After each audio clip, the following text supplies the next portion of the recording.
Assalamualaikum warahmatullahi wabarakatuh. Selamat pagi, salam sehat, selamat datang. Saya ucapkan kepada kalian siswa-siswi baru dari SMK Bina Putra Nusantara, khususnya jurusan farmasi atau FKK dan jurusan farmasi industri. Oke, saat ini kita mungkin tidak bisa bertatap muka, tapi mudah-mudahan apa yang terjadi hari ini menjadi pelajaran untuk kita sehingga kita selalu berada di kondisi yang sehat dan kita bisa bertatap muka di kesempatan yang ke depan. Nah, ini mudah-mudahan tidak sampai berlarut-larut kondisi seperti ini, karena bagaimanapun kalian mungkin namanya masuk ke sekolah jurusan produktif farmasi yang jelas sangat dituntut sekali untuk mampu membuat dan berkarya sehingga harus berada di laboratorium ya. Nah, di sini kita akan jelaskan pelajaran dan beberapa hal yang berhubungan dengan jurusan FKK dan farmasi industri. Oke, dari yang pertama adalah pelajaran produktif farmasi. Kenapa kita harus mengenalnya? Karena kalau kita tidak tahu ini, kita pun tidak akan sayang dengan jurusan yang kita pilih ya. Oke, namanya pelajaran produktif farmasi. Berarti pelajaran ini pelajaran yang mendukung seorang siswa untuk menjadi seorang farmasis. Ini yang membedakan kalian dengan SMU ya. SMU itu kan pelajarannya sedikit, hanya yang di UN kan. Ya, pintar ya. Berarti sudah tahu ya matematika, bahasa Inggris, bahasa Indonesia mungkin. Nah, kalau yang disebut dengan produktif ya pelajaran yang memang berhubungan dengan jurusannya masing-masing. Kalau ekonomi berarti yang berhubungan dengan ekonomi, administrasi, pembukuan. Nah, kalau produktif farmasi berarti yang berhubungan dengan farmasi. Oke, pelajaran farmasi juga ini yang membedakan dengan jurusan yang lain. Kalau di kelas yang lain mungkin teknik-teknik yang berhubungan dengan kabel. Ya, apa mungkin produk farmasi belajar itu? Kan enggak ya. Kalau produk farmasi ya pasti berhubungan dengan alat, bahan, serta mempelajari penyakit yang berhubungan lah dengan dunia farmasi. Ada beberapa pelajaran yang mendukung seorang siswa untuk mampu menjadi seorang farmasis. Mari kita kenal ya pelajaran pertama. Ini dari FKK dulu. Yang pertama adalah DDF. Pelajaran DDF ini adalah pelajaran yang disebut dengan dasar-dasar kefarmasian. Dasar-dasar kefarmasian ini adalah sebagai dasar untuk seorang farmasi, khususnya di tingkat SMK, mengenal farmasis itu awalnya di sini, DDF. Karena pengenalan alat lab itu perlu. Apa yang akan kita apa yang akan kita praktikumkan, kita tidak mungkin tidak tahu alatnya kalau kita mau bikin obat. Sehingga kita harus mengenal dulu alat-alat yang menunjang kita untuk menjadi seorang farmasis itu apa. Ada beberapa alat yang memang akan dibagikan kepada kalian, menjadi hak kalian, tapi ada beberapa alat yang memang tidak bisa untuk kalian dapatkan. Ini biasanya alat-alat yang besar atau alat-alat yang memang harganya pun lumayan ya. Kemudian mengenal bahan obat. Kenapa bahan obat dikenal? Karena banyak reaksi-reaksi yang akan terjadi dari obat ini sehingga kita tidak asal mampu. Kita mau masak goreng pisang aja kan nggak mungkin bikin pisang goreng tepungnya ditabur dengan air panas atau ditabur dengan kecap, nggak pakai air kan nggak mungkin. Nah, bahan obat juga sama seperti itu. Kemudian mengenal bentuk sediaan obat. Kalau bentuk sediaan obat yang kalian sudah tahu mungkin yang awam itu ada tablet, pil, atau sirup. Nah, sedangkan di dunia farmasis itu kan bentuk sediaan obat banyak. Begitu juga membuat bentuk sediaan obat. Bentuk sediaan obat juga dituntut kalian untuk bisa mampu membuat obat dalam bentuk sediaan obat yang lain. Karena banyak sekali bentuk sediaan obat itu ya. Yang terakhir adalah menghitung dosis obat. Ini sangat dasar sekali untuk jurusan FKK, karena seseorang farmasis kalau tidak bisa menghitung obat, maka dia tidak bisa membuat resep. Kenapa dokter aja yang membuat atau menghitung dosis obat? Itu tugas kita, karena kita harus menyelamatkan pasien dari obat yang kita berikan. Kalau dokter memberikan obat ada kalanya membuat kekeliruan tuh ya. Memang sangat kecil sekali kemungkinan 1%. Karena mereka juga belajar menghitung obat. Cuma kalau farmasis lebih dalam mempelajari menghitung dosis obatnya. Sehingga kita tidak bisa memberikan obat itu sembarangan kepada pasien. Nah, ini ya, siswa contoh yang ada di lab, dia sedang mengenal bentuk sediaan obat, namanya pun banyak obat itu, sehingga harus ditelaah satu persatu. Satu huruf aja lah salah, itu sudah berarti dia sudah membawa bahan obat yang salah. Misalkan peroksisulfat, dia mengambil peroksisulfat eksikatus, itu kan ada bedanya. Eksikatus itu udah salah membuat obat. Ini contoh dari, ini kebetulan kelas, kalau nggak salah kelas 10 yang kemarin, berarti kan kelas 11 udah membuat. Ini pertama kali mereka membuat sediaan obat. Ini sediaan obatnya kalau kita lihat adalah memegang pot salep ya, mungkin krim atau salep, nggak tahu ya. Ini ya contohnya. Nah, selanjutnya yang kedua adalah farmakognosi. Nah, ini pelajaran yang mengenal pembuatan bahan dan membuat bahan dan obat yang berasal dari alam. Jadi mereka membuat bahan obat dan juga membuat obat yang berasal dari alam atau obat tradisional. Obat tradisional itu kan bisa dari, obat alam itu kan bisa dari tumbuhan, bisa dari hewan, atau bisa dari mineral. Mineral itu ya dari sulfur, contohnya itu dari mineral ya. Kalau yang dari tumbuhan mungkin banyak ya, ini contohnya di daun apa gitu. Kemudian dari hewan juga banyak. Contohnya minyak ikan gitu ya, atau lemak bulu domba, itu bisa ini dipelajari farmakognosi, bagaimana membuatnya, bagaimana aturannya. Kita tidak bisa membuat jamu asal sendiri. Kalau seorang farmasis membuat jamu itu ada aturannya. Jangan sampai membuat jamu itu asal merebus, tahu-taunya harapannya tensinya turun, tensinya drop banget. Kan ada aturan dosisnya juga diatur di sini farmakognosi. Selanjutnya 3 farmakologi, ini kebetulan tidak ada praktikumnya. Ini adalah mempelajari penyakit dan mempelajari obat. Juga mempelajari bagaimana obat itu bisa hidup di dalam tubuh itu bagaimana. Karena obat itu makhluk, ya bukan makhluk, zat hidup. Ketika masuk ke dalam tubuh tidak boleh jadi dosis, jadi racun, sehingga harus dipelajari. Tidak ada pelajarannya dari mulut, kemudian di tenggorokan, di lambung, di usus, sampai dia menjadi kencing atau keringat, ya tergantung dari obatnya apa. Itu ada dipelajari. Selanjutnya adalah perundang-undangan kesehatan. Perundang-undangan kesehatan adalah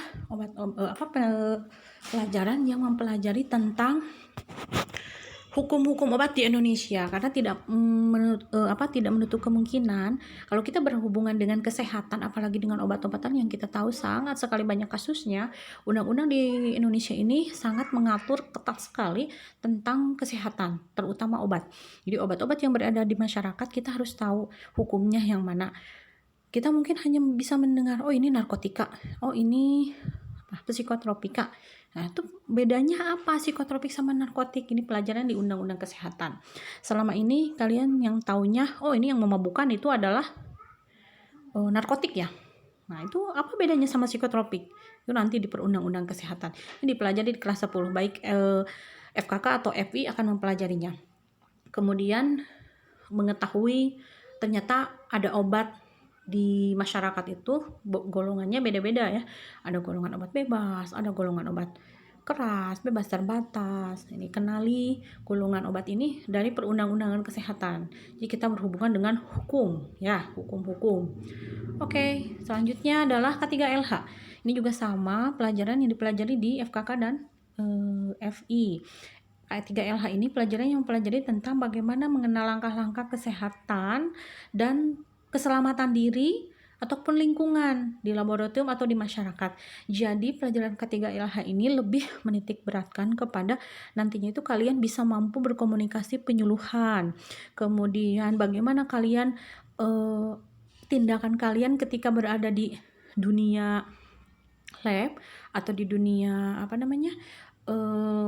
di dunia masyarakat, sehingga kalian sebagai orang kesehatan mampu. Orang kesehatan juga nggak boleh dong kecelakaan gitu ya, bukan nggak boleh, tapi harus bisa menghindari dan bisa mengantisipasi supaya kecelakaan itu tidak terjadi, karena kita dituntut untuk berada di tempat yang sangat beresiko tinggi. Laboratorium itu beresiko tinggi, di dalamnya ada zat-zat kimia yang sangat berbahaya. Kalau kita tidak mampu untuk mempelajari K3LH, kita tidak bisa tahu bagaimana memperlakukan alkohol di lab, bagaimana memperlakukan api ketika ada di lab, bagaimana memperlakukan air panas kalau ada di lab. Itu semua dipelajari dalam K3LH. Mudah-mudahan kita selalu diberikan kesehatan dan keselamatan ya. Oke, selanjutnya pelayanan kefarmasian. Ini ada hubungannya dengan tadi yang nomor 1 DDF ya. Oke, pelayanan kefarmasian ini masih sambungan dari DDF. Jadi mempelajari sediaan-sediaan obat dan membuatnya sehingga menjadi sebuah produk, dari mulai menghitung dosisnya, menghitung kadarnya, menghitung formulanya, meraciknya, sampai memberikan etiket. Kalau seorang FKK, kalau FI berarti membuat label pada kemasannya itu bagaimana, ini PEPAR ya, teknik-teknik administrasi yang berhubungan dengan pelayanan resep dari pasien juga dipelajari di pelayanan kefarmasian. Jadi nanti kalau kalian sudah mempelajari pelajaran pelayanan kefarmasian, kalian diharapkan untuk mampu berkomunikasi dengan pasien. Mungkin sekarang gimana ya kalau berhubungan dengan pasien, ini dipelajari di pelayanan kefarmasian, gimana komunikasinya dengan pasien,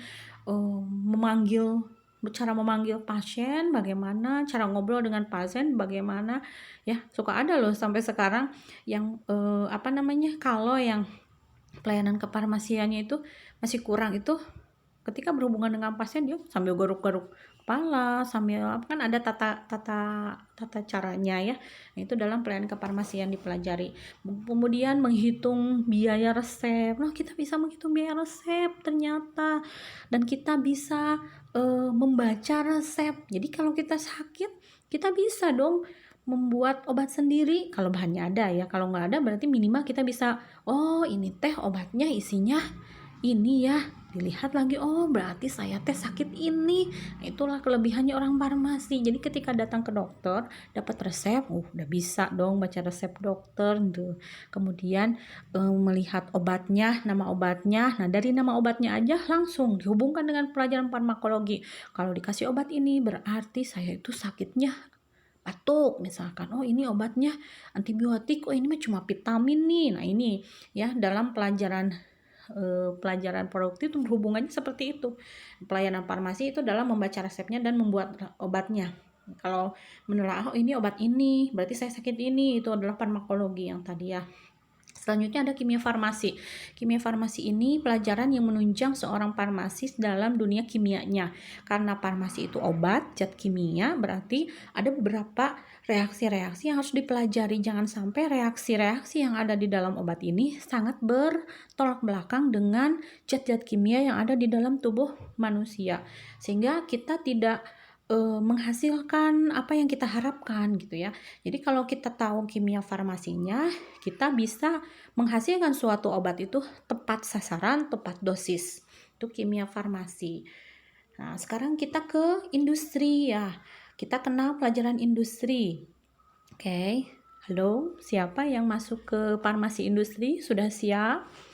Ya, ini ya pelajaran di farmasi industri produktifnya. Yang pertama sama ya, ada DDF.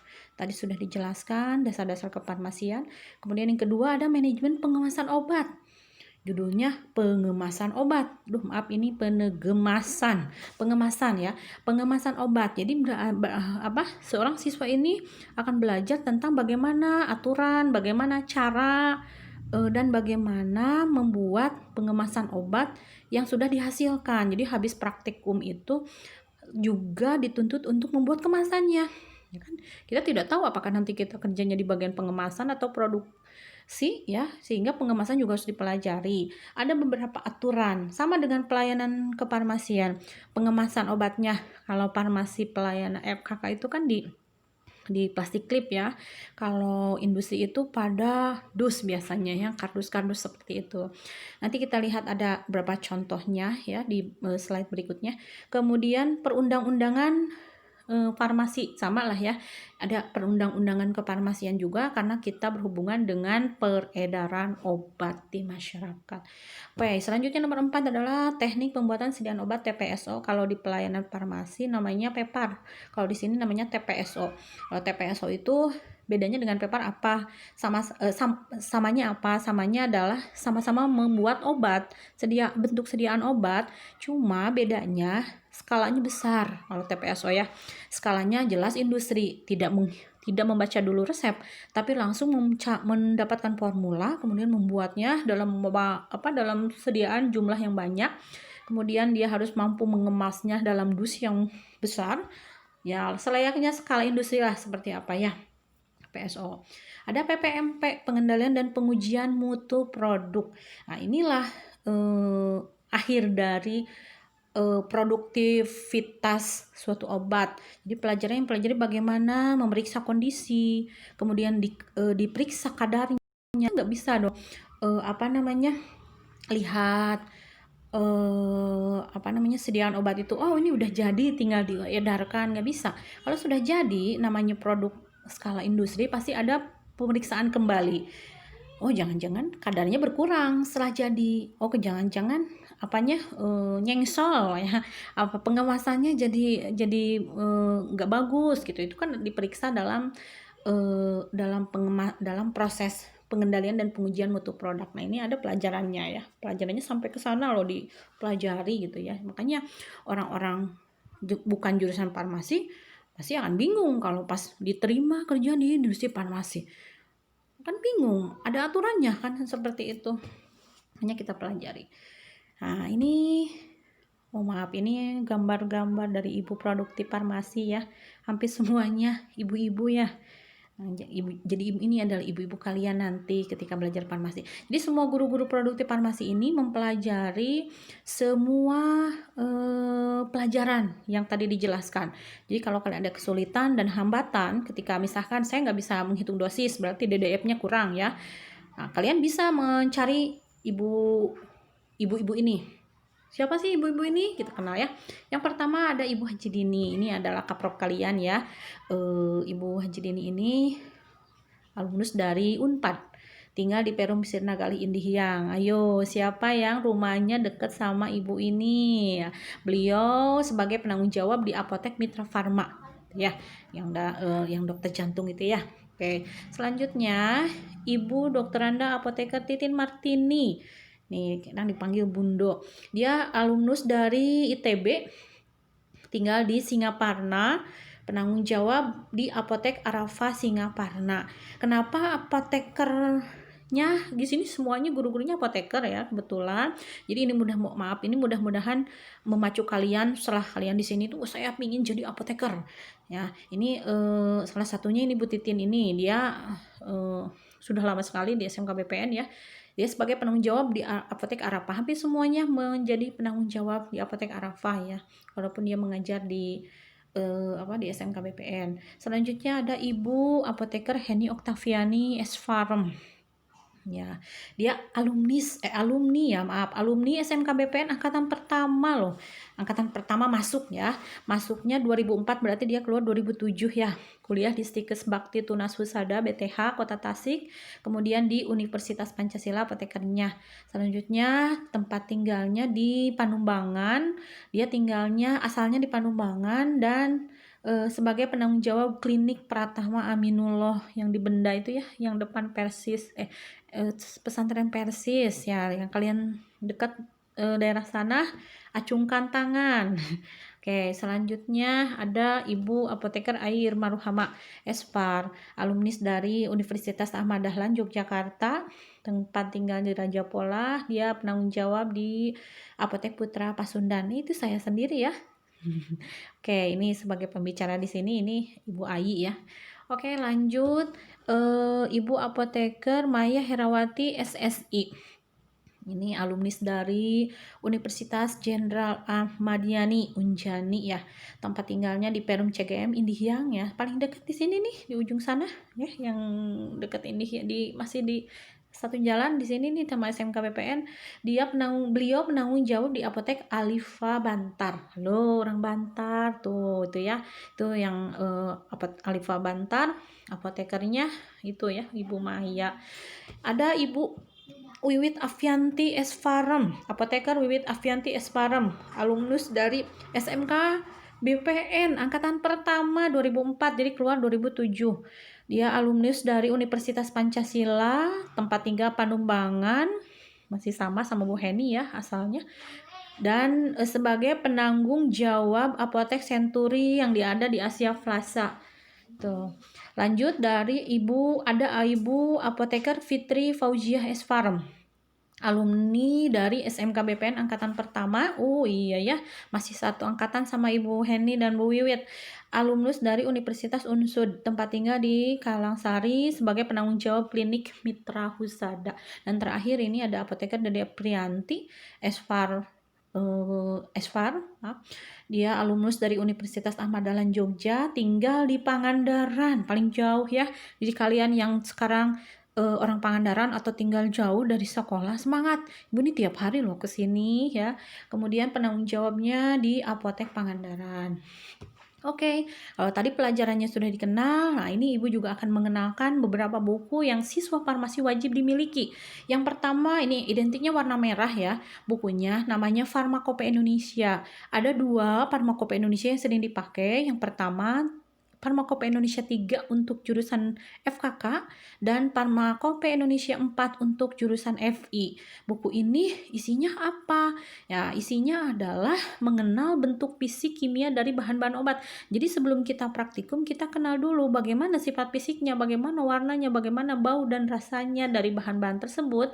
Ini semua tercantum di dalam buku Farmakope Indonesia 4. Jadi ibaratnya sebagai buku primbonnya farmasi ya ini ya. Tadi pertama adalah buku Farmakope Indonesia. Yang kedua adalah Formularium Nasional. Apa itu Formularium Nasional? Ini berisi tentang resep-resep standar obat yang ada di Indonesia. Contoh OBH. OBH kan banyak diproduksi di Indonesia ya oleh PT Tropika, PTA, PTB, membuat OBH banyak. Tetapi semuanya resep standarnya yang ada di Formularium Nasional. Jadi semua mengacunya ke sana. Ya kalau nantinya mau ditambahin warna A, warna B, rasa A, rasa B, ya itu tergantung dari industrinya. Yang ketiga itu adalah ISO. Oke, ini adalah buku ISO, buku yang setiap tahun akan berubah. Buku ini berisi tentang spesialit obat di Indonesia. Jadi beberapa obat yang ada di Indonesia kan ratusan dan bahkan ribuan mungkin ya. Setiap tahun akan berubah dan ini tercantum di buku ISO.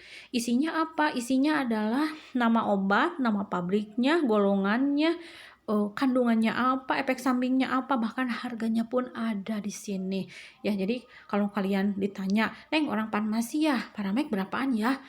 Jangan bilang nggak tahu ya, lihat aja nih ISO. ISO itu berisi itu ya, informasi tentang spesialit obat. Oke, itu adalah buku-buku yang harus kalian dapat miliki untuk di farmasi. Boleh minjem lah sama kakak kelasnya ya, kakak tingkatnya atau saudara gitu. Nah, sekarang mengenal laboratorium farmasi. Kalau kalian yang pernah jalan-jalan di lab farmasi, itu kan ada 2 ya laboratoriumnya. Ada laboratorium 1, laboratorium 2. Laboratorium 1 itu laboratorium digunakan untuk kebanyakan adalah jurusan FKK. Walaupun FI juga belajar di situ ya. Kemudian digunakan untuk praktek LSP dan simulasi apotek karena memang dibikin seperti layaknya apotek.